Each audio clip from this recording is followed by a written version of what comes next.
Hello, everyone. I'm Colin, Tessier of WrestleZone.com, joined by John Clark today to talk about WWE Monday Night Raw, the day 2 days after day one. John, how you doing? I'm doing pretty good for kicking off the new year, and it was a pretty good show, better than what we ended on. So I think, well, I don't think, but I hope it's a sign of things to come. There's definitely a lot to be excited about. I did the day one post show review yesterday. Um, definitely some feelings of frustration and maybe some concern, just in the general sense. But here we are here to talk about Raw. Before we do, just want to say this show, like everything we do here, is available on all of our platforms: SoundCloud, Spotify, YouTube, Apple Podcasts, whatever it may be. We've got you covered. Now, John, we might as well. I mean, I guess the might as well just dive right in. We had the main event, and really the whole, as I always say, kind of the bookends of the show. We had the show start with the new WWE Champion Brock Lesnar, and ended with the Fatal 4-Way match to determine his new contender for the Royal Rumble later this month. So we didn't get to your thoughts about Lesnar winning in the first place. So let's start there, John. Saturday, day one. Brock Lesnar entered into the WWE title match when Roman Reigns test positive for COVID. So definitely a major pivot there. And we wound up having Lesnar win the title. Now he's on Raw on Monday. And supposedly, as he said at the very end of Raw tonight, he'll be on SmackDown on Friday. So definitely some curiosity about what Lesnar will be doing. But first and foremost, what did you think about Brock Lesnar winning the title on Saturday and kind of heading off in this, before Saturday, this unexpected direction? I loved it. I have been saying for a while that Big E needed to drop the title. His run was kind of lackluster in a sense. However, even when he was added to the match, I didn't pick him to win. I thought that would have been like kind of like too obvious in a way. So I stuck with my original pick of Seth Rollins, but obviously that didn't happen. But all things said and done, what ended up happening in the end, I think that Lesnar has just been really good since he returned. He seems to be enjoying it more, acting more like himself, getting opportunities to talk. I always hear these people saying, he's a part timer. Part timer shouldn't be champion. In a sense, he's a part timer, but when he is on the show, when he is a champion, he pretty much is a full timer at that point. Sort of like Edge. When Edge comes for his 3 or 4 month runs, he's full time during that span. And then he goes away. I'm fine with Lesnar being the champion if he's going to stay the entire time. I don't want him doing what he did before, being the champion, and then he's gone for 2 months, and then he comes back and he's still champion. Now that I have an issue with, but him winning the title, I was fine with it. I was happy with it, and yeah, that was okay. Yeah, and I think I feel much better about it now than I did on Saturday, and subsequently when I was talking about on the day one show yesterday. Even with the kind of the solid prediction that they would do Lesnar versus Lashley, now that it is a reality for the Royal Rumble coming out of the show tonight with the main event, I feel more excited about that. And on top of all that, we started the show tonight with Lesnar, not just Lesnar, but the lights go out and Paul Heyman's in the ring. Paul Heyman officially, realigns with Brock Lesnar, says that he is once again the advocate for Brock Lesnar. Lesnar comes out, and Heyman cuts his promo about, how he was pulling the strings. He set this all up. National mentions here that Brock is a free agent, and Heyman orchestrated that back around the draft time. And Heyman also was responsible for getting Lesnar into the title match in the first place here. So clearly Lesnar doing a very good job as the advocate in that sense. One thing took me out of the promo a little bit. Paul Heyman, very controversial line. I pulled up. Someone tweeted the exact line that it was. So in addition to hyping up Lesnar and his title win, Heyman took a chance to kind of point out that Roman Reigns is not here right now. And he didn't just say that. He said, 1 week without me as special counsel, Roman Reigns already has COVID. You can get over the Rona, but karma can be real bitchy. John, I love Paul Heyman as a performer. I think he is like the best hype man in wrestling, one of the best managers in wrestling. This, I thought, was in fairly poor taste. And I can see one side of it saying, oh, they're trying to kind of, incorporate it in the storyline and try and make the most of a bad situation. That's what they do. I didn't really care for this. It just, especially with the way of the world right now, I thought it was a pretty poor taste. But didn't ruin the whole promo. Didn't ruin the whole promo. I don't want to knock the whole thing. I thought it was a very, very good promo. Lesnar said he asked the crowd to acknowledge him. So very clearly, we are still kind of planting some seeds for Lesnar and Reigns down the road. There have been reports that that's still the plan, maybe for WrestleMania. Someone commented a couple minutes ago predicting or wondering if they're going to be unifying the men's and women's titles for WrestleMania. In this case, Lesnar and Reigns could enter the show as the champions and do that. I think that's one possibility. But before we talk about the main event here, what do you think about this promo from Heyman and Lesnar, kind of reuniting and joining forces once again as the Advocate and the Beast? As I said on Twitter there, I thought that Paul Heyman continues to be just absolute gold on the mic, taking shots at everybody, just not just Roman, but Kevin Owens, Seth Rollins, Bobby Lashley, Big E, everybody. Uh, and while I did say Lesnar has been really good since he came back, Heyman has also been on top of his game lately. Now, the segment itself might have been a little longer than needed to be. I think it was like 16, 17 minutes. But overall, I thought it was really good. I think we've reached the point where Heyman he doesn't give bad promos. It's like he just doesn't. Like it's like when the Miz talks, like it's going to be good. Even the promo might not be good, but the words coming out of his mouth make sense. Paul Heyman's the same way. I thought at the beginning too, when like the lights were dark, then they come back on. I thought, is there something going on? Like, why are the lights just off randomly? And then they come on, and Heyman's in there, and I knew at that point he was going to realign himself. But I thought the way they did it was great. I didn't take issue with the jab at Roman having the coronavirus. We've seen before where I mean, hell, I think they took a jab at when he had cancer too, if I'm not mistaken. At one point, they basically referenced that. Was Corbin, I think, that did that. Yeah. And this, I mean, I get in a sense, it's not as bad in a way, but then it is at the same time. But I didn't take issue with it. Now, of course, God forbid if something happened to him, and then of course after he said this, then it was like, okay, take a step back. But they're being proactive. I would assume they know like that he's probably doing okay. He's a healthy middle-aged man. He does have underlying conditions, obviously, but the rest of the promo besides that, just taking shots about basically confirming his realignment with Lesnar, I think is fine. How will Heyman potentially work though with working with a babyface? He hasn't done that in a while. Not sure. We'll see. Especially now that they're going to be doing I guess three more Raws with a clear cut match feud they're building up to that people wanted to see at WrestleMania like last year. Thought maybe we'd get it this year, but now we're getting it here. I mean, it's only been one night, and the Royal Rumble was already turning into a fabulous card. So we'll see what. I mean, obviously, I don't want to say main event because typically the main event will be the men's match, but who knows? I think this has the potential to be a very, very good match. But Absolutely, yeah. Yeah. I think this is as we've been talking about, even as when it was just a possibility. We've said, or at least I've said before, it's one of the few real kind of like dream matches they've got up to this point. They haven't done it before as a singles match.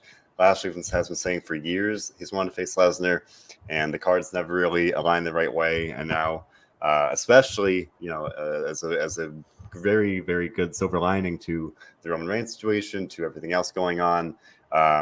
This is a pretty darn good consolation prize for the fans who want to see Reigns and Lesnar anyway, knowing that could be happening down the not too far down the road anyway. A DJ, I don't want to keep hammering the point on it, but a good comment here, at least in his opinion, saying WWE should not have allowed the COVID-19 line from Heyman, given what's going on all over the world. But again, John, as you had said, they had used Reigns' battle with leukemia at one point, so it wasn't even like a surprise in a way. It was more just like, it didn't really sit right with me, but don't want to hammer on that too much. Instead, let's look forward here, as we've been talking about Lashley and Lesnar. Eddie Zahari is saying it's a blockbuster match, 16 years in the making. I mean, these guys have been top stars in WWE and wrestling in the MMA world. This is one. This is one. Even like before, it was even a distinct possibility. I mean, Lesnar left for several years.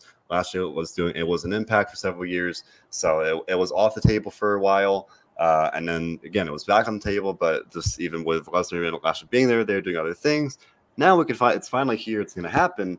This is a great way, I think, to have the Royal Rumble be a top level show. It's like this is a great way to ensure, hey, the Rumble is a big four show. Like it is a special show. We're going to put a special match on it, and we'll talk about it. But another special match they'll be doing at Royal Rumble as well. So can't complain with that one. I like it a lot.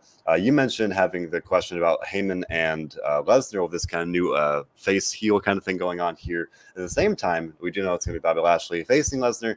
DJ's asking, it feels like they're kind of pushing Lashley as a face as well. Then you've already got Lesnar as like a borderline face. So, how would that really work, especially with MVP being a pretty cool heel? Definitely a pretty interesting kind of combination of personalities here. He's asking about maybe removing MVP. I think this feud will definitely be at its best form if they have Lesnar and Lashley having both MVP and Heyman, respectively, alongside them. And I think they can kind of play with some of the gray area and not doing just traditional heel face kind of stuff. But John, what do you think? I mean, you mentioned again the uncertainty about Heyman working with a face here in Lesnar. So how do you see these kind of things kind of unfolding, at least in the short-term future?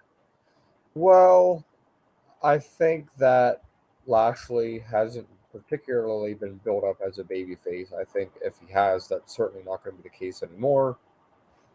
I mean, Lesnar could pull a swerve and then turn heel. I mean, it'd be pretty easy for him to do that. I don't think it would be the best idea right now, but especially with Roman being a heel and you need Lesnar to be that strong babyface. We'll see what they do Friday with that. But this is a match that a lot of people have been waiting a long time for. And I think they're going to make this a big deal over the next couple weeks. And put on a great match with a great bill. I don't think anybody has to worry about that. I think they'll clearly define what they want ahead of time. Yeah, and it's just sitting here today. It's just interesting to think about. Again, with Lesnar and being kind of a bit of a tweener at this point, and DJ pointing out that Lashley got some juice tonight, so not necessarily being pushed as a face so much, but maybe just judging those reactions there. Like you're just kind of like you're just saying, Stephen Chambers saying it's gonna be a great match. He's picking Brock to retain. I think that's a safe bet. I think they could do a number of things to kind of to get there. Herman Dakar predicting we might see Roman help Lashley win the title. Possible, but I think at this point. I'm seeing some buzz at least about this champion versus champion kind of thing for WrestleMania. I think there's something to be said for that. That could be very, very fun. But regardless, it's going to be very, very, very, very big match here. Definitely glad to have it on the Rumble card, making it a very big show. But on the flip side, he's still here. This is a great consolation prize for just fans in general. But of course, I talked about this yesterday. Herman saying, am I the only one that feels bad for Big E? No. I still feel very bad for Big E. Big E cut a promo tonight, and this man is either a great actor or he was seriously, rightfully bummed out about losing his title. He was saying, in so many words, it was a setback. He wasn't going to sit around and mope about it, and then he just amped on the passion. No, he's going to fight. He's going to take back what's his. There you go.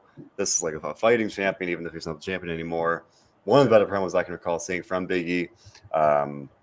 So I thought that was a great promo from him. But now coming out of this match here, he's not going to get the rematch of Royal Rumble. And now I'm left wondering what he's going to do next. And I still don't know what that is. That was one of my big thoughts coming out of the I guess what they call now the premium live event, if you will, at day one. It's like, what's Big E going to do if we're going to be doing Lashley and Lesnar? And then even beyond that, supposedly Lashley Reigns. It feels like Big E's in a bit of a limbo, and I think that's pretty unfortunate. Steven's saying we could see Big E win the Royal Rumble, maybe to get him back in the title picture. Herman predicting maybe Big E Rollins. I'm just struggling to think about the best path forward for Big E coming out of this title loss. Yeah, I'm curious to hear what you think about that, John, because I think that's one of the biggest questions coming out of all this. I think more than likely he's going to do one of those stories where he's chasing the title back, although... Remember when Drew dropped the title and he did that thing where he was kind of trying to chase it back to finally get an opportunity of course, they lost anyway. I think we might see something similar. Uh, I don't know if it's just me, but I think Big E and Lashley would like make a good team. Now I've I been know seeing that go around a lot lately. Yeah. that's probably not going to happen, but this seeing them work together the past couple weeks has been impressive to say the least. But I don't think there's going to be any immediate plans for him. I suspect he'll be in the Rumble, get eliminated maybe in the later stages. Remember, like how Kane was always in the final four and he always got eliminated. I think Biggie could be that guy where he's in like the final 3 or 4 and then he gets eliminated by somebody. So I don't have any immediate ideas or predictions of what he's going to do. Well, regardless, I thought again, at the very least, the promo from tonight was great. Was kind of proof, or no, if not proof, another reminder. Hey, this guy's great. He deserves the very best as a character, as a performer here in WWE today. DJ saying it was a fantastic promo. None of the usual fun-loving stuff we're used to seeing. I mean, we've been seeing this more serious side pretty consistently throughout his title reign here, and it made all sense in the world to have him be dejected, but also determined here tonight to get his title back. Some predictions, though, with Herman saying maybe we'll see Big E and Seth Rollins feud. I mean, we already had been kind of seeing that, and likewise, Brian saying maybe feud with Owens again. I mean, those are realistic, but we did just see those. So I'm thinking I wouldn't really want to see that in terms of that's just kind of going back to the well they had just been drawing from. So I mean, I could see it? Yes. Could it be entertaining? Yes. Owens and Rollins together, especially, have been great as this kind of oddball team of two backstabbers. But again, maybe it's not realistic. But DJ agreeing with you, John, saying Biggie and Lashley as a tag team, they could go for the tag titles. I mean, there's two legit powerhouses teaming up there. I think Booker T had said on one of his recent podcasts that he wants to see that. They would be a very, very cool team. I can't even lie about that one. But on the flip side here, Nick Navarro, another option. Maybe Lashley beats Lesnar. Biggie wins the Rumble, and then you get a rematch there. Again, could happen. But those guys have feuded. Biggie won the title in the first place by beating Lashley. So, I mean, yeah, I think that's realistic and possible, but not necessarily what I really want to see. So I don't know. Maybe, and then maybe kind of likewise, some questions about what Kevin Owens and Seth Rollins are going to do. Maybe they'll get involved with the title match, kind of hoping to, stay involved in the title picture in general. Possible.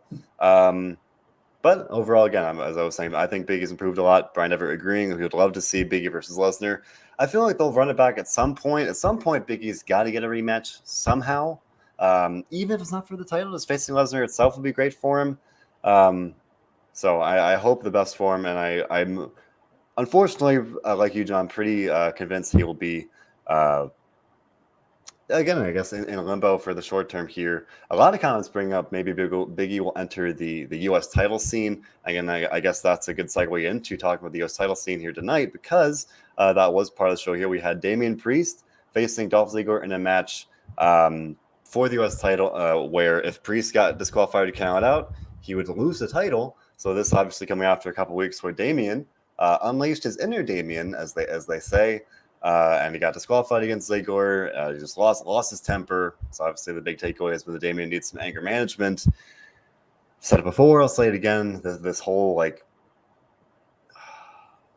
angry Damian Priest kind of thing just isn't working for me. This match was a lot of fun. I liked it a lot. Dolph Ziggler, always very, very underrated. I thought this was a great match from Priest. There were several very good near falls, to the point that Nestor is saying that she thought Ziggler was going to win. There was one point where Robert Roode interfered and knocked Priest down. Ziggler hit the Famouser and a zigzag at 2 different points, and 2 very good near falls there. So they were definitely a couple points where I thought, they might give Ziggler the title just for, I don't know, I guess just for being unpredictable. But I thought this was a very good match.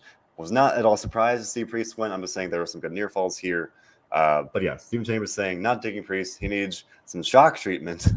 I don't know about that, but I guess I would give him some kind of on-screen anger management therapy or something to get him back to the Priest of old. Brian Everett saying he misses the old Damien Priest. John, what did you think about this U.S. title match and in general the general direction for Priest here going and tonight and moving forward?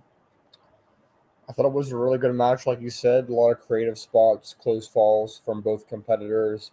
I did think Ziggler was going to come out with the win as well at many points of the match, especially the end after the distraction where they were trying to get Priest to disqualify himself. That didn't happen. The interference was perfect because of the story they were trying to tell of him disqualifying himself. I still thought the match was ended on a positive note with Priest winning. That was probably the right decision. Although this match kind of proved that Ziggler has been underutilized for a long time now. He has been kind of the main figure in his team with Robert Roode as the Dirty Dogs, but they haven't done a whole lot. They had a couple parts of where they were tag champions and they were relevant, or Ziggler was in a main feud with somebody, but hasn't been the case for a while. Man, I feel so bad for Robert Roode too. He hasn't done a whole lot, really at all, since coming up from NXT. Otherwise, I would say this was probably like just in ring action. One of the matches of the night, if not number one. Yeah, I liked it a lot. I think it was definitely a reminder that Ziggler is underutilized. And I think it's weird to like underutilized, but he's been there for so long. I guess maybe not utilized to his fullest potential, given when we see matches like this. So because he's always going to go out there, give you a good match. Same thing about Robert Roode, very very underutilized, very very underrated. But I never would saying there. I think both guys, especially Roode. I mean, he's the one that really I feel, especially the past several years, has never really gotten a chance to really shine as much as he can. He can easily do on the main roster. I think that's a shame. Dirty Dog's been together for I think at least like 2 years now, and they haven't really done a whole. I mean, they've been tag team champions. They've been in the thick of things in the tag title scene. But maybe kind of coming out tonight, maybe at least on paper, it's worth thinking about them splitting up at some point. But yeah, I thought this was very, very good. He's underused, Ness agreeing, but again, weird is like he's been there for so long, so he's underused, but he's used a lot. It's this weird, like complicated thing there. But Ziggler did not take a title from Priest tonight. Eddie Zahara is wondering who will. Again, we've talked about it in just a couple weeks now. I have to think that it's got to be Austin Theory at some point, sooner rather than later. That seems to be the only like kind of obvious pick for me right now. Otherwise, I'm struggling to really see a pretty clear choice like that. John, I'm curious to see if you have any picks, but I've got to say Austin Theory on my end, and otherwise it'd be kind of at least a little surprised if it were anybody else. Yeah, I absolutely think that's true. I mean, it's really hard to sit down and think about exactly what they want to do. Like, where do they want to go next? Like, what's the next thing here? I don't know. What do you think? Hopefully it's getting Damian Priest straightened out of like just whatever this is. Nick Nessa joked earlier about getting Steven Chambers with the name, getting Dr. Shelby from Team Hell No. Some on-screen skits of just getting him out of this because like I guess controlling his inner Damien was really just really dumb. It's just this we've talked before. He was doing so well. He was very much on the fast track to being like a potential main eventer. Then they get saddled with this new gimmick kind of out of the blue, and it's not working for me. I haven't seen in general, from what I can tell, I haven't seen a lot of positive reactions to it. He does the whole like his eyes bug out thing, and he gets all mad, like, and then his promos, he's talking about his inner Damien, like. No, he's cool. I like him as like the cool badass guy. It was teaming with Bad Bunny and doing these cool things. Like to me, that's a guy that can be your main event star, and especially when you've got these top heels, depending on how it all shakes out, like a Bobby Lashley, Brock Lesnar, or even on SmackDown Roman Reigns. Like they need another like kind of like really promising face, and I think that Priest could be that guy. But this gimmick is not it, and that's just saying this BS is not working. I hope. Just better than this as an ultimate end game, but I feel like at least in the short term, someone like Austin Theory would be my pick. Gavin Coombs saying maybe we'll see almost kind of maybe getting a chance at the title here. Maybe once it's done with Styles, and that's a nice segue into yes, we finally saw AJ Styles facing Almost tonight in a singles match. Obviously, former tag team partners, former tag team champions together. They split up. They were supposed to have a match last week. COVID outbreak delayed that, so here we are. We finally got it. And Almost decisively squashed AJ Styles, a former WWE champion.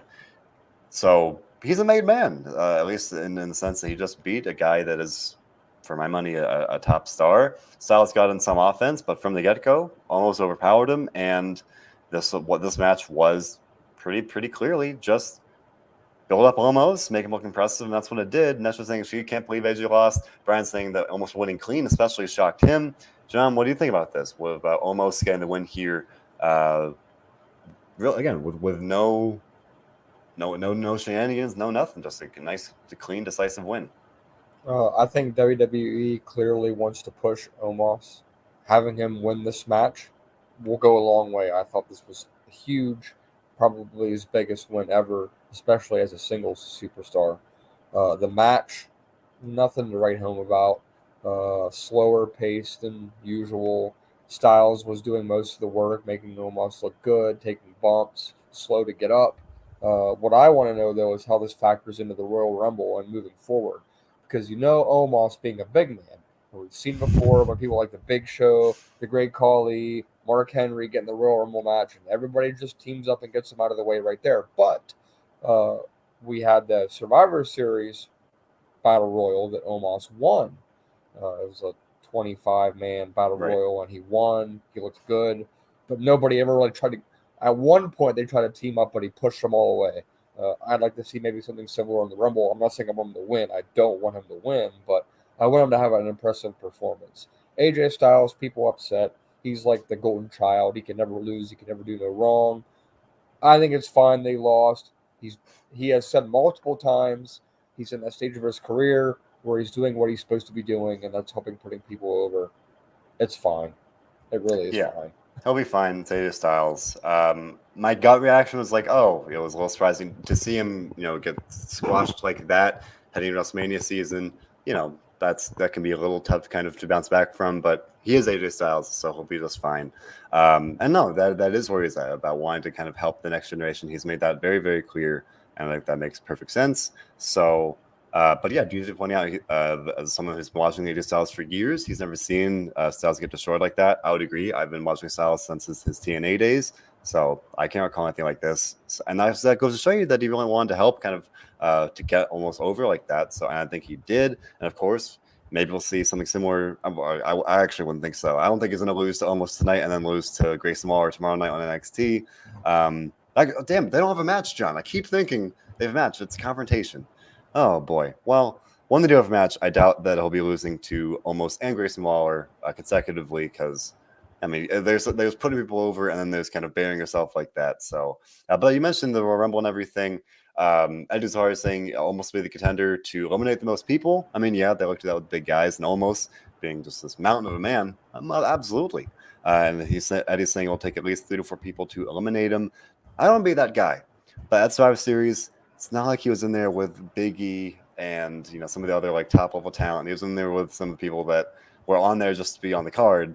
So I have a feeling we will see some people kind of getting up on him at the Rumble, and he might have a harder time really dominating. I think we'll have a good performance though. Gabagoom saying maybe down the road, if all goes well, maybe seeing Almost face Lesnar. Hey, if all goes well, he could face any number of top stars. I think he's got that presence and he's got that size going for him. So he's definitely now. We talked about it, I think, months ago. It's like he's now in that the sink or swim portion of like, all right, split up. He beat AJ Styles. Now we've got to see what he can do on his own, and that will be very, very telling.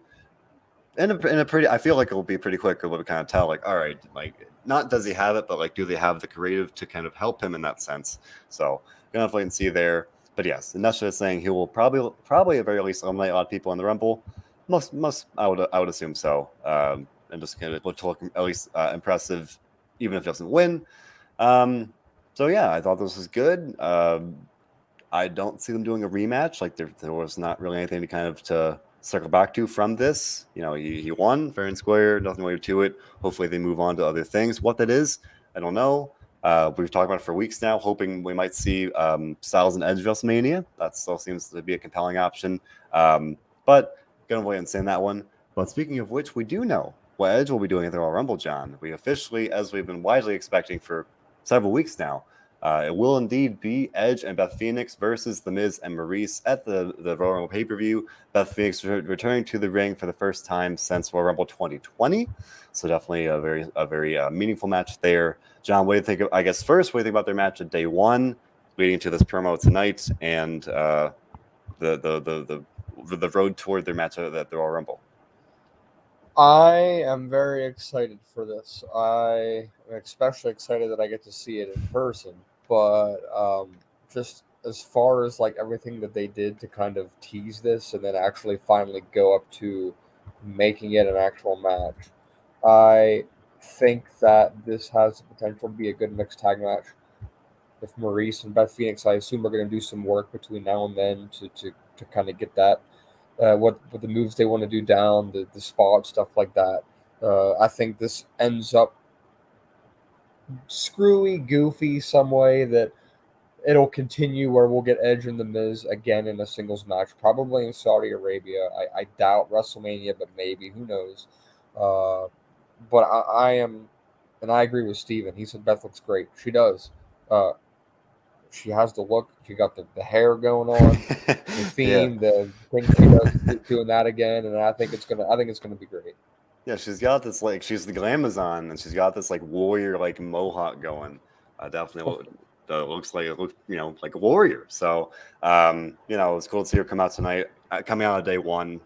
To very much set up this again what people have been hoping for, predicting, expecting, wanting to see. And again, sometimes the very obvious answer is the best one. So the match is official. We can look forward to it. We've got a couple. You know why she left NXT. You know why.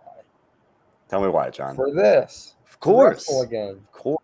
My question though, and I got asked this yesterday, is this a one-off or is this, you mentioned Edge and Miz kind of locking up here, but what about, something else here? What about, DJ himself, DJ even saying maybe we'll see them kind of be, if not full-time, as he's saying, maybe a little more active. Maybe she'll feud with, I got asked last night, Becky Lynch, maybe, or someone else on the Raw roster. Like, I think there are options, but at this point, there's no way to know. But could you see her kind of maybe have, even if it's not, again, a full-time run, maybe lacing him up again for WrestleMania? I could see her doing more matches than just one. I wouldn't say she'll wrestle as much as Edge, but maybe, if this caused her to leave NXT for good, I could see a scenario in which she would wrestle more regularly. She's 41 years old. That's not terrible. Asuka's 40, so why not?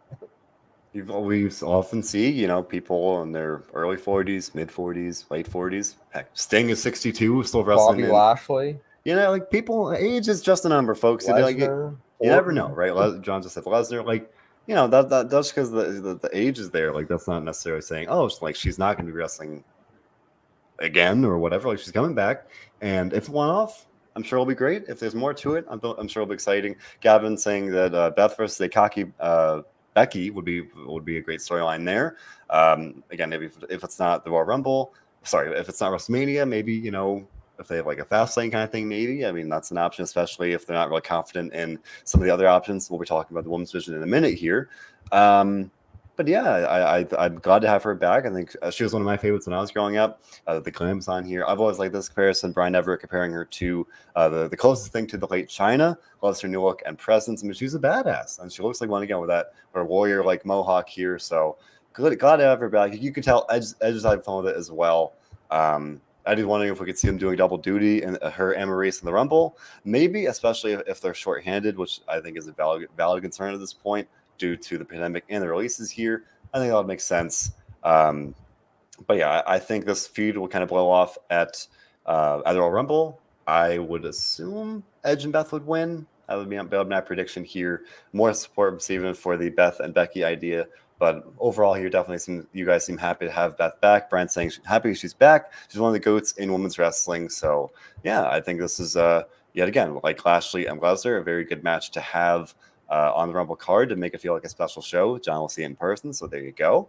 I think it'll be fun. So I'm looking forward to seeing how the story unfolds from here on out. But speaking of potentially Beth facing Becky Lynch, we did see Becky Lynch tonight. She was ringing in the new year. And it's even right on time with a comment about Doudrop. So Doudrop was one of the prospective challengers for the title tonight. So basically, Becky Lynch, the champion, came out, cut a promo about it's a new year. And she said that she took some time, as we all do with the new year, to reflect about what she's become. And she said that I've become a work of art. And, a work of art like makes you react, like makes you feel something. And I just thought she had a couple good lines there like that a lot. Very good promo from her. And then, of course, Liv Morgan coming out of day one. Becky Lynch beat her. Liv Morgan saying that she was this close to beating Lynch at day one. So give her one more shot because that's what everyone wants to see. And everyone knows that Liv Morgan could beat Becky Lynch with one more chance. Thankfully, Bianca Belair comes out and says, no, you've had your chance. It's my time. I took a drop detour. I thought that was one of the better phrases of the night, saying that's I did that. It's done. I'm back now. Time to be the champion for me. And then Lynch basically said, all right, you two sort it out. Let me know. And whatever. And then they attacked Lynch. She attacked them as they were brawling, seemingly for a minute setting up Belair versus Morgan. But then Doudrop was backstage, and she was upset that Morgan and Belair, quote unquote, cut her in line, and we're going to get a title shot without her getting a chance. So Adam Pearce and Sonya Deville gave her a chance to earn a shot next week. Triple threat match between Doudrop, Belair, and Liv Morgan. So, John, I guess could go off it here with DJ saying, do we think Doudrop will win that match? You got a title match. He's saying that they need to continue with Liv. He likes Bianca, but Jody had her time to shine in his opinion. Lots of moving parts here, John. What do you think about at least these three contenders? And we've got another one to talk about as well here. But of these three, what are you thinking here for the women's division right now? I have to think and would prefer that Belair wins.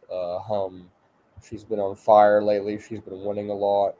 I just don't think that we've seen a lot of success from Liv Morgan. I get she's kind of the hot hand right now, but she hasn't really won. Doudrop has no business even. I don't even know why she's in this match. I don't know. She's not going to win. Yeah. I hope not. Anyway. I just, again, we've talked about it before. I don't know what the bigger picture here is. I think there's been some feeling genuinely that they might circle back to Bianca and Becky for WrestleMania. So maybe they want to try and save that off a little bit more. Or if it's Morgan again, I mean, I've made it no secret. I don't think the suit's been working. The promo, the content, not even Liv's performance. The content of our promos hasn't really been working. Haven't really liked to see that. Steven pointing out that Doudrop complained her way into this match here. I mean, I think if she were booked differently, her facing Becky could be fun. Eddie's saying it could be interesting. Never seen it before. So maybe as a one-off, that'd be at least something new. Can't disagree with that. But again, Brian saying maybe it was a fun triple. It's a paper fun triple threat. He wants them to change Piper, Doudrop back to Piper Niven. But Doudrop has said she trusts to keep her name. She wants to kind of make it her own. So, kudos to her for that one. But Gavin Coombs, though, he's all speed ahead on Doudrop. He's saying Liv will win triple threat. Doudrop will perform well, and then she'll win the Women's Rumble. I mean, anything's possible, but I don't know if I see that necessarily. I guess on either front. I mean, Doudrop, if she suddenly gets a hot streak, could win the Rumble. I mean, anybody can. But I hope it's not with Morgan. The promos like tonight, she was saying like she had like a couple lines about Becky's jacket and like it's not working for me. I'm sorry. Like I want to like it. I want to, I'm a fan of Morgan, just not the promos, not this storyline, not the way it's been going so far. If Ness has mentioned a couple times here, if Bayley does come back on time, I think she'd be a great pick to win the Rumble. Maybe she could feud with Becky Lynch for WrestleMania. I think that'd be great. It's hard to predict in terms of her injury recovery. I haven't heard a whole lot about that specifically. But if Bayley's good to go, that'd be great. I'd like to say that a lot, and imagine many others would as well. I'd like an idea as well, if on paper at least. But yeah, I don't know if I see it being Doudrop or Morgan right now. Maybe Belair could be the WrestleMania kind of like the contingency plan, or Belair could win Face the Rumble again. But Yeah, and Brian and I talked about this a bit yesterday, but I couldn't agree more. He's saying Liv is good, but she's trying too hard to kind of deliver on the promos that WWE's giving her, the promos she's just that are being scripted like that. And I compare her to Ricochet in that sense that there's only so much you can do with the content, and if you're not like a world-class talker, that can be very, very hard to kind of make chicken salad out of, you know. But that's hard. That is very, like, being a WWE superstar is a very, very hard thing. I think people often take that for granted. Like, going out there giving these promos that they give you more often than not, word for word from what we hear. That's very hard. So I never try to knock the talent specifically, but it's always me always look at the booking like that. But DJ pointed out that Sasha Banks got injured. I reported about this, or at least shared the news about it during yesterday, I guess on Sunday. But Sasha tweeted she was fine. She was quote unquote good. So as far as we know, she may have avoided a big, like maybe it was an injury scare. I don't think she's like seriously hurt. I haven't heard any other updates beyond that. But as soon as we know more, we'll pass that along. But yeah, especially that leads to my next point. If someone like Sasha Banks got hurt, or just in general, they've been lacking from some depth. We were just talking about, Liv Morgan not really working, Dewdrop's not working, but John, we've got a big silver lining, a big shot in the arm, because Alexa Bliss is coming back. We'll start to see her journey back to Raw, and starting next week. Sounds like it'll be maybe a multi-week process, but just the sheer, announcement that she is officially coming back, they'd be so excited. Like, my gosh, she's been missed. This division has really been lacking that. I tweeted about during the show tonight. Becky Lynch, great, miles above everyone else. Becky Belair has risen up to that secondary level. I think she's great as well, and she can climb even higher. But beyond that, the drop off is very steep, and getting someone like Alexa Bliss back is a very, very, very good thing. I'm a big fan of hers. I've missed her a lot. I remember we were doing the Extreme Rules post show, and I was like, "Oh, this is great. She's gonna have this great character change, and it's gonna be this great whole thing." And then she took time off as she had to. But getting her back, I think a shot in the arm is the best way to phrase it. Brian Everett saying he's happy she's back. Hopefully, the old Bliss. I think we're going to see a new Bliss, not the old Bliss of Lily and the Fiend, not the old twisted Bliss that we saw before that. Something new entirely, because this journey back to Raw, it seems to suggest this journey of transformation, and I think there have been some reports that she will be, changed in some sense, just kind of like to get a repackage in some way, but. Yeah, I'm very, very happy about this. I hope they don't draw it out too much, because I think she's been missed. I can't wait to see what to do with her. But John, even though we don't know what to really specifically think about it yet, what do you think about the looming return of Alexa Bliss? Well, I think that it's going to be a new character, as you implied. I don't think she's actually going to be on Raw for a few weeks, because they're going to probably do a slow build to kind of bring her back, but not as slow as Veer, though. In case you didn't know, folks, although they did not remind you tonight, as far as we know, Veer is still coming. So that man's been coming for quite a while.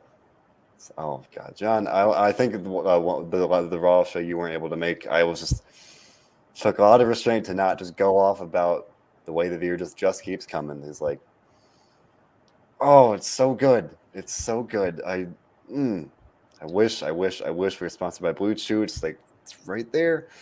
Oh my gosh. But Bliss being back is a great thing. I think, as you said, it'll probably be a couple weeks, maybe after the Rumble. Got one comment saying maybe she'll be at the Rumble. I mean, let's see. Right now it's January 3rd, so they've got the 10th, 17th, and the 24th, and then it's that Saturday. So three Raws to maybe draw it out like that, and maybe the Raw after the Rumble could be a nice time to bring her officially back. But yeah, I think she's been missed. I'm looking forward to it. Maybe she'll return at the Rumble. I think that would make sense. Now she's pointing that out, like that idea. Maybe she'll win. I think that'd be great. I think that'd be a great way to bring her back in a big way. But I'm very excited. I think that just she's so talented as a performer and a character. And I think that Raw overall will be better for it whenever she does return. So looking forward to that. But again, I think that'll be a great way to just inject more talent into the women's division here, more depth, more star power, all good things. Speaking of all good things here, more depth in the tag team division, or at least if not depth, more teams being built up. We got the Alpha Academy beating RK Bro here tonight on Raw. This was the first match after the Lesnar segment. Riddle made a pitch to Randy about rapping and making this whole musical duo. He referenced that he has a connection with Slim Shady. Somehow Riddle has these celebrity connections. Randy was not on board, unfortunately. And unfortunately, they cannot ride the wave of Migos' support from day one. They came up short here. Otis, as Master Gable says, the most dangerous 4 letters in sports entertainment, OTIS, pinned Riddle with the world's strongest slam in a non-title match. But yeah, this was a non-title match. I thought it was good. I had a similar thought here as Steven Chambers with Alpha Academy future tag team champions. That especially with, as we've been talking about for months now, with the looming breakup of RK Bro. I think that would probably make the most sense of anybody other than the Street Profits. Like, I think the Alpha Academy very quickly rising up the ranks here in terms of teams that could convincingly beat RK Bro. But John, what do you think about this ongoing rivalry and maybe the idea that it could very well be Gable and Otis beating RK Bro sooner rather than later? Yeah, I'm not sure if they'll be the ones to win or not, but I certainly think they're in line to get a title match. Gable has proven to be so good on the mic the past couple weeks. Very vast improvement there. Uh, thinking about the potential rematch, maybe at the Royal Rumble, I'm not sure. I feel like if they do lose the titles, it will be probably because Riddle messed up or something, and after the match, Orton will just flip out, attack him, and that'll be it. What do you think? Yeah, I couldn't agree more with what Eddie's saying. They'll break up. Maybe it's the Royal Rumble. Riddle accidentally eliminates Randy, or maybe it's on purpose. It is every man for himself. Maybe he goes in business for himself like that.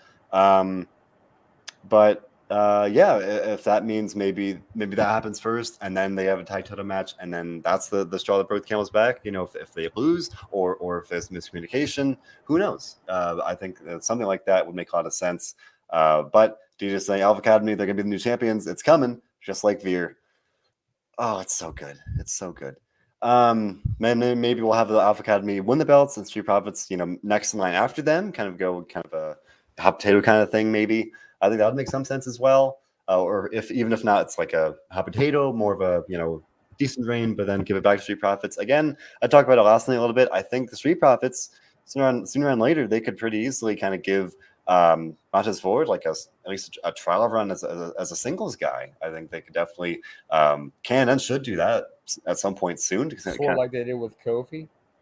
Yeah. I mean, just kind of they tried it a little bit on SmackDown. They had him face Roman Reigns at one point, but just give him maybe some more of those chances like that. I think that'd be good.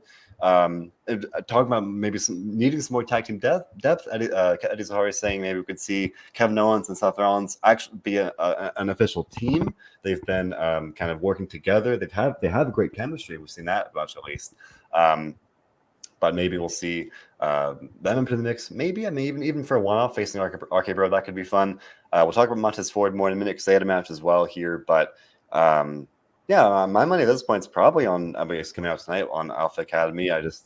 Or at the very least, as you said, John, they at least have, they should have earned a title match tonight with this win here. So we can't complain with that one. But gotta imagine, we are shortly on the road to seeing RK Bro break up.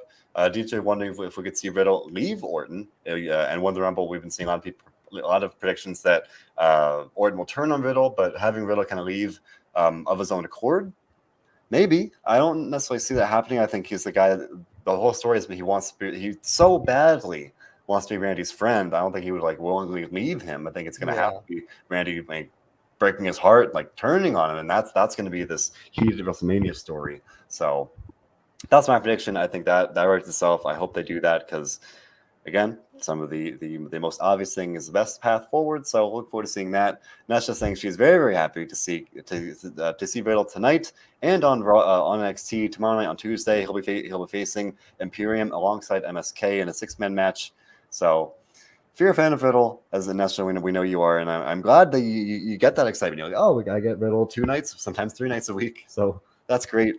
When he was talking about this, his rap hopes and dreams here tonight, I don't know. I instantly thought like, oh, this is one of those weeks where Riddle's going to annoy me, and it was. I was like, all right, it's fine. Some weeks it hits, some weeks it doesn't, and as we said before, you're entirely entitled to have your own opinion about Riddle. If you like him, that's great. Sometimes I like him, sometimes it works, sometimes it doesn't, and that's fine. That is fine. I'm sure his match tomorrow will be great. It's going to be Imperium and MSK and Walter, so it'll be fun. I'm sure. I'm no doubt about that one. Gavin Coombs on the flip side, some able to see Riddle turn heel. I have a hard time seeing that. So I just they've been really just riding the wave of like Riddle and then the jokes and the tonight we got the Eminem references. Like Gavin saying all of that in mind, that's all be bigger. Maybe. Maybe, but I think really just Randy turning on him, Randy showing his true colors, that makes sense. So I hope they do that because like that's the kind of story that's just it's hard to screw up. It's like they've been building it for so long. If they pull a trigger, I'm sure it'll be great. So I hope to see that. But otherwise, here I'm basically on the home stretch here. One thing we were getting asked about. Again, the first hour of the show, John, featured a tag team match for the 24. This one was for the title, the 24/7 championship. It was Reggie and Dana Brooke facing Tamina and Akira Tozawa. Now, it may shock you, John, but Tamina and Akira Tozawa could not coexist, as we never ever see on Raw. They never do this at all. Never, ever, ever. Yeah. And Reggie and Dana Brooke won. Reggie got the pin, but he didn't get the title, which seemed a little odd to me. But Steven Chambers summing it up. Next tag match here. Yawn. This is the first hour. It's just kind of weird. It's like usually they do this kind of stuff in the third hour when they know no one's really watching. Usually kind of try to front load the show to keep people watching. Lately, I guess they've been shorthanded and they've had to kind of lean on the depth they do have. This was beyond boring. It wasn't entertaining at all. It was pointless. The rules made no sense. What was the point? I don't get it. I feel bad. Like I don't want to knock it like extensively. It's like I enjoy it, and then you lean on the coexisting stuff. Reggie accidentally kicked Tamina, and she hit him, and then Truth got the I want to have Truth back in this, and back in this. At least that's more entertaining. Reggie got the pin. All right, that's just saying Reggie should be the champion. I mean, at least Reggie's doing cool flips and stuff. All right, it's cool. Brian Everett saying there's so much wrong with the 24/7 title situation. Yeah. I saw one tweet tonight, kind of with this match in mind, saying the novelty of the 24/7 title has worn off. You might as well do like a mixed tag title. Even then, I'm like, no, like that's they don't need to do that. One of my colleagues on Twitter tweeted like, "Oh, like what is this match? Like, what is it? It's time killing content at its finest. It's not wrestling. I guess you could call it sports entertainment. It's just time killing content at its finest. That's what they do. It's fine. I hope, as Brian's saying here, R-Truth will get his baby back at some point. And that's just again hoping that Reggie gets it back. But again, hard to disagree. Gavin saying just scrap it entirely. Like it's not really working anymore. Like it's getting people on TV, and that's good. That's good, right? That's nice. But I guess. Yeah, Oh, of course. I'm sorry. I forgot about the women's tag title match. I kid you not, John. I went to the bathroom. I thought they would have more time. I come back. I was not in the bathroom for long, and it was over. I was like, all right, I missed that because I thought they would get a little more time. No, I missed this. Carmella and Vega won. I saw one fun reaction from a WrestleZone Lavelle Porter. I guess after the match there was some tension with Rhea and Nikki, and it was the classic the gif of Ralph Simpson from The Simpsons saying "I'm in danger." Because again, Rhea and Nikki just are struggling to really have any success here, and that's leading into this comment from Steven Chambers: just break them up. Yeah, break them up. They're not doing good together. It's overdue. With Bliss coming back, I hope. Maybe we'll get that with this one storyline I've been waiting to see for a while. Her feuding with Alexa Bliss as this like almost superhero and Bliss kind of thing. Whatever Bliss being back, coming back, whatever that looks like. I think that'd be something. Brian Everett saying the women's tag division is weak, but Steven Chambers more so saying RIP the women's tag division overall. Yeah, pretty much. It's they don't have the depth, especially with the COVID outbreak or just the pandemic, I should say. At this point, they're really they're even more shorthanded. So when you have a division that doesn't have that depth anyway, that is very, very challenging for a division that didn't have that depth anyway. So yeah, this was even that one just I didn't get to see it. It was more just like knowing that the match was so short and they don't have any other teams to really step up and challenge them. Yeah, that's not a good look. Seems to be saying the champions at this point, other than, or I should say, especially if Ripley and Nikki break up, champions would really be the only team. So, yeah, I'm not trying to say, oh, just get rid of the titles. I know we said that about the 24/7 one, and I'm not trying to say that for this one as well. But they really need to kind of to restock some of the depth and. That leads into discussions about the brand split and NXT call-ups and a number of other things. I don't even know what the best solution is at this point. They need to do something because right now it's not working. But Brian's saying, yeah, they should do call-ups from NXT. We'll rate the show and then ask one of the more unexpected things come out of day one here about a certain entrant in the Rumble match. But John. Overall, here with one last comment from Gavin saying Rhea could look good at the Rumble. Maybe we'll make the final four. Maybe she'll win it and break off as a single star again here as we saw last year.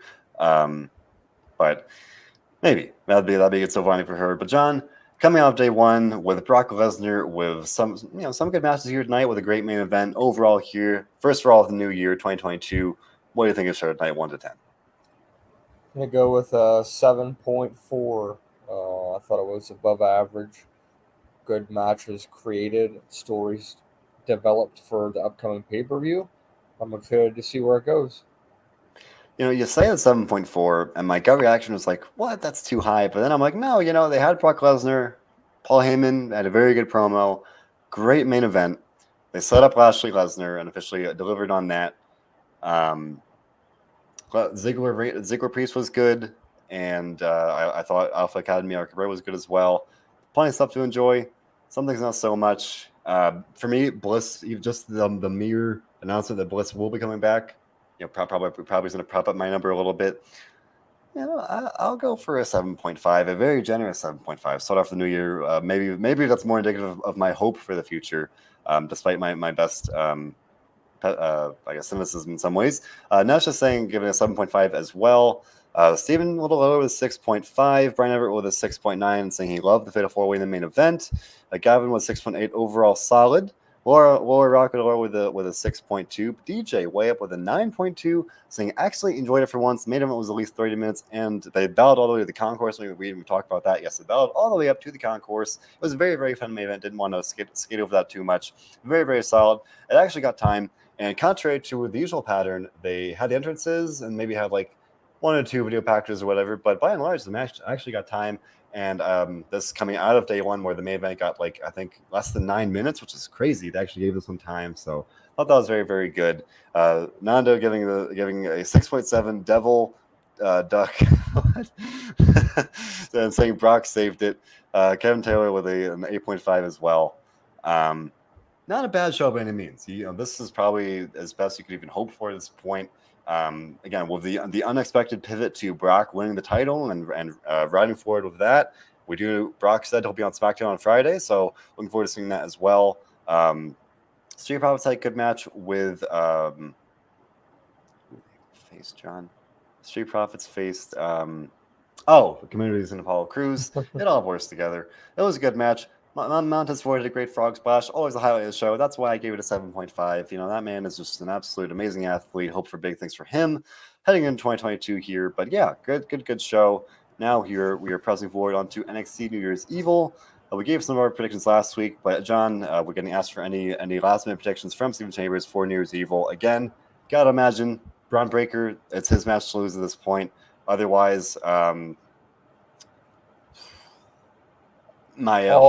of the females will keep the titles they have now, and I think Roderick Strong will probably lose.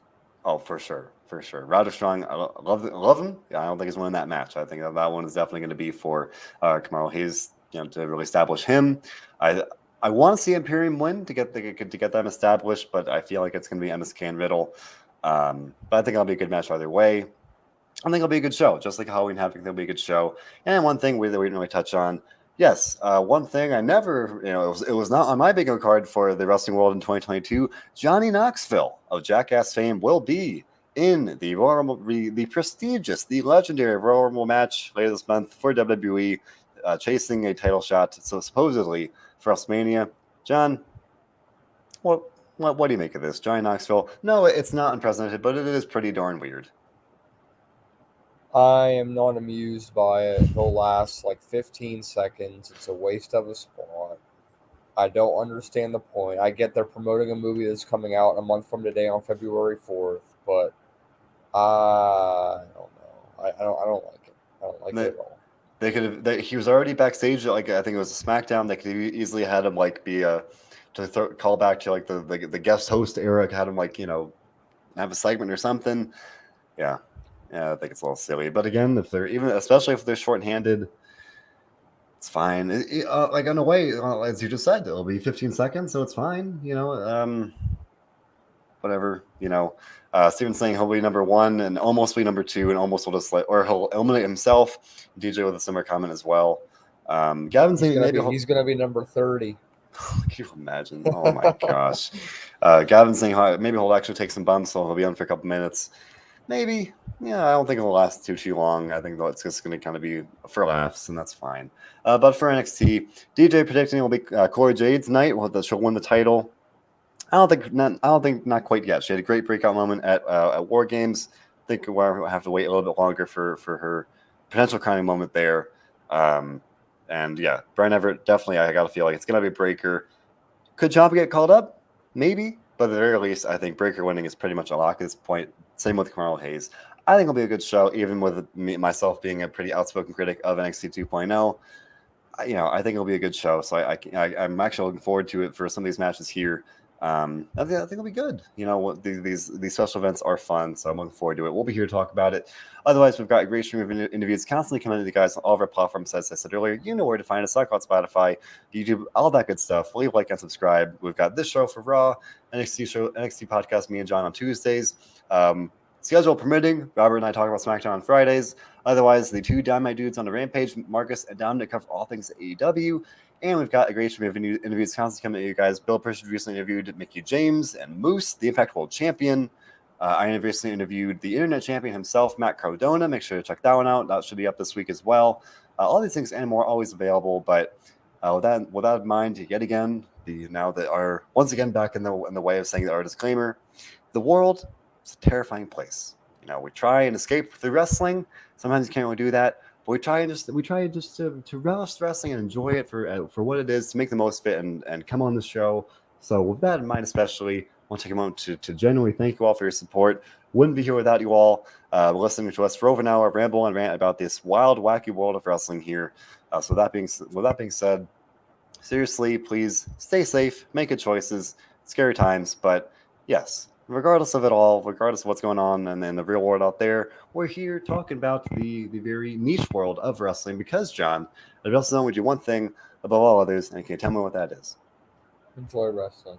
Indeed. Thanks for listening, everybody.